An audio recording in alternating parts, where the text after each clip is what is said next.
Salute സഹൃദയരെ. ഞാൻ ശ്രീലേഖ 33 വർഷവും 5 മാസവും കേരള പോലീസിൽ ഒരു IPS ഓഫീസറായി ജോലി നോക്കിയ ശേഷം ഡിസംബർ 31, 2020 സർവീസിൽ നിന്ന് വിരമിച്ചു. ആ സമയം എല്ലാവരും എന്നോട് ചോദിച്ചു, എന്താണ് ഇനി പരിപാടി, ആത്മകഥ എഴുതുന്നുണ്ടോ, സർവീസ് സ്റ്റോറി എഴുതിക്കൂടെ എന്നൊക്കെ ചോദിച്ചു. ഒരു സർവീസ് സ്റ്റോറി എന്ന് പറയുമ്പോൾ അതിനകത്ത് എഴുതുന്ന വ്യക്തിയാണ് അതിൻ്റെ മുഖ്യ കഥാപാത്രം, നായകൻ അല്ലെങ്കിൽ നായിക. അതുകൊണ്ട് ഇല്ലാത്ത കാര്യം പൊങ്ങച്ചത്തിൻ്റെ പേര് പറയാൻ ഇടവന്നേക്കുമോ എന്നുള്ള ഒരു സംശയം എനിക്കുണ്ട്. കൂടാതെ സത്യസന്ധമായിട്ട് എഴുതണമെന്നുണ്ടെങ്കിൽ ഒരുപാട് പേർക്ക് അത് ബുദ്ധിമുട്ടുണ്ടാക്കും. അത് എനിക്കിഷ്ടമില്ല. അതുകൊണ്ട് വെറുതെ എന്തിനാണ് 33 വർഷം ജോലി ചെയ്ത് ഒരുപാട് ശത്രുക്കളെ അല്ലാതെ തന്നെ ഉണ്ടാക്കിയിട്ടുണ്ട്. നമ്മൾ പോലീസിൻ്റെ രീതി അങ്ങനെയാണ്. ഒരു കേസോ അല്ലെങ്കിൽ ഒരു പരാതിയോ അന്വേഷിച്ച് കഴിഞ്ഞാൽ എന്തായാലും കുറച്ച് ശത്രുക്കൾ ഉണ്ടാവാൻ ചാൻസ് ഉണ്ട്. കൂടാതെ വിജിലൻസിലും അഴിമതി നിരോധന വകുപ്പിലും പിന്നെ CBIയിലും ഒക്കെ ഒരു 9 വർഷത്തോളം ഞാൻ ജോലി ചെയ്തിരിക്കുന്നത് കൊണ്ട് സർക്കാർ ജീവനക്കാരും ഒരുപാട് പേര് എനിക്കത്ര ഫേവറബിൾ അല്ല. ചിലരൊക്കെ കുറ്റം പറയാൻ സാധ്യതയുണ്ട്. അതൊക്കെ അറിഞ്ഞുകൊണ്ടാണ് ഞാൻ ഈ ചാനൽ പോലും തുടങ്ങുന്നത്. എനിക്ക് നിങ്ങളോട് നേരിട്ട് സംസാരിക്കണം എന്ന് ആഗ്രഹമുണ്ട്. ജനങ്ങളുടെ മുഖത്ത് നോക്കി, കണ്ണിൽ നോക്കി എനിക്ക് പറയാനുള്ള കുഞ്ഞു കുഞ്ഞു കാര്യങ്ങൾ, നുറുങ്ങുകൾ ഞാൻ നിങ്ങളുമായിട്ട് പങ്കുവെക്കാനായിട്ടാണ് ഇങ്ങനെ ഒരു സംരംഭത്തിന് ഞാൻ തുടക്കമിട്ടത്. കാരണം അതാവുമ്പോൾ വലുതായിട്ട് എന്നെക്കുറിച്ച് സംസാരിക്കേണ്ടല്ലോ. എന്നാലും എൻ്റെ അനുഭവങ്ങൾ സംസാരിച്ച് പോകുമ്പോൾ ചിലപ്പോഴെങ്കിലും നിങ്ങൾക്ക് ചില അറിവുകൾ അതിൽ നിന്ന് കിട്ടിയാൽ, ചില പാഠങ്ങൾ ഉൾക്കൊള്ളാൻ പറ്റിയാൽ അതിൽ പരം ഒരു കൃതാർത്ഥത വേറെ ഇല്ലല്ലോ.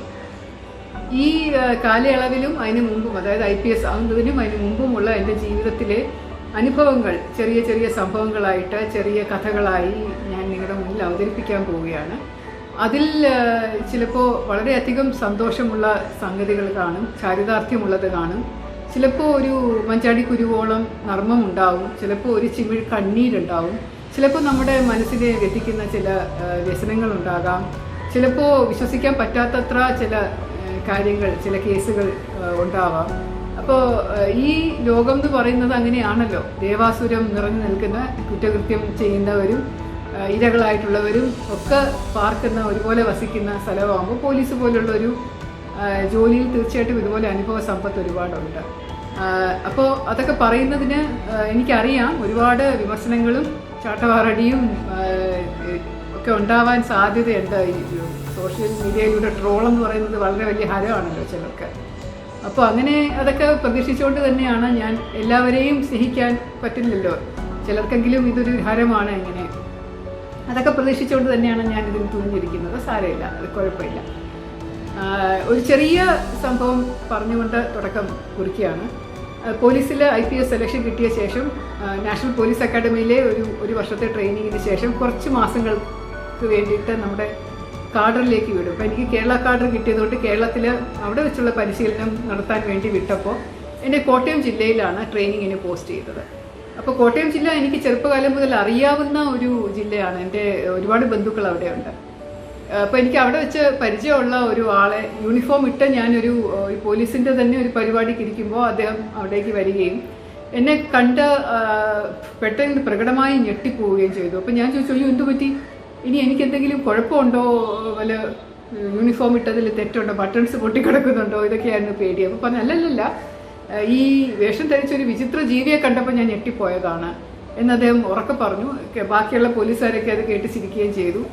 അപ്പോൾ ഞാനും ചിരി പങ്കുകൊണ്ടെങ്കിലും എനിക്കത് കുറച്ചൊന്ന് ഒരു പോറലേറ്റു. കാരണം ഒരു വനിത യൂണിഫോം ഇട്ടുകൊണ്ട് നിൽക്കുമ്പോൾ അതൊരു വിചിത്ര ജീവിയായിട്ട് തോന്നുന്ന മനുഷ്യരുണ്ടാവുമല്ലോ എന്ന്. അതതിന് ശേഷം ട്രെയിനിങ് ഒക്കെ പൂർത്തിയായ ശേഷം എൻ്റെ ആദ്യത്തെ പോസ്റ്റിംഗ് ചേർത്തല SP ആയിട്ടായിരുന്നു. ആ സമയം ഒരു കേസ് അന്വേഷണത്തിൻ്റെ ഇടയിൽ പ്രതികൾ ആരാന്നറിയില്ല എനിക്ക്.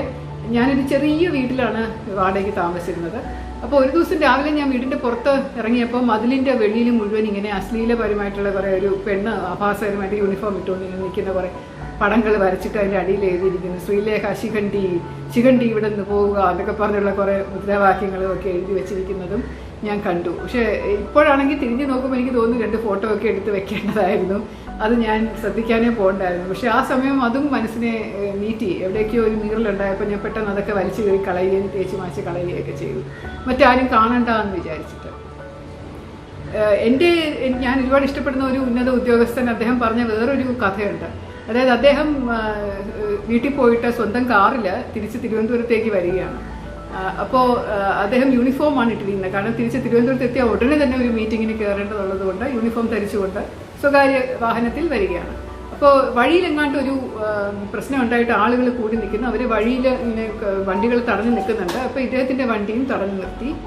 അപ്പോൾ ഇദ്ദേഹം വിൻഷീൽഡ് താഴ്ത്തി ചോദിച്ചു എന്ത് സംഭവിച്ചു എന്ന് ചോദിച്ചപ്പോൾ അവർ പറഞ്ഞു, അയ്യോ ഞങ്ങൾ മനുഷ്യന്മാർ വല്ലവരും ആയിരിക്കും എന്ന് വിചാരിച്ചാണ് തടഞ്ഞു നിർത്തിയത്, സാറായിരുന്നു പൊക്കോ എന്ന് പറഞ്ഞ് വിട്ടു. അപ്പോൾ അത് അദ്ദേഹം പറഞ്ഞ യൂണിഫോമിൽ കണ്ടതുകൊണ്ട് മനുഷ്യൻ പോലും ആണെന്ന് അവർ കരുതുന്നില്ല എന്നുള്ളത്. അപ്പോൾ ഇതുപോലെയുള്ള എന്നെപ്പോലെയുള്ള ഒരു വിചിത്ര ജീവി യൂണിഫോം ഇട്ടുകൊണ്ട് 3 പതിറ്റാണ്ടിന് മുകളിലായിട്ടുള്ള വർഷം പോലീസിൽ ജോലി ചെയ്ത് കിട്ടിയ കുറച്ച് അനുഭവങ്ങളുടെയും പാഠങ്ങളുടെയും പങ്ക് അതിൻ്റെ എല്ലാ നുറുങ്ങുകളാണ് ഞാൻ ഈ വീഡിയോയിലൂടെ നിങ്ങൾക്ക് പകർന്നു തരാൻ ആഗ്രഹിക്കുന്നത്.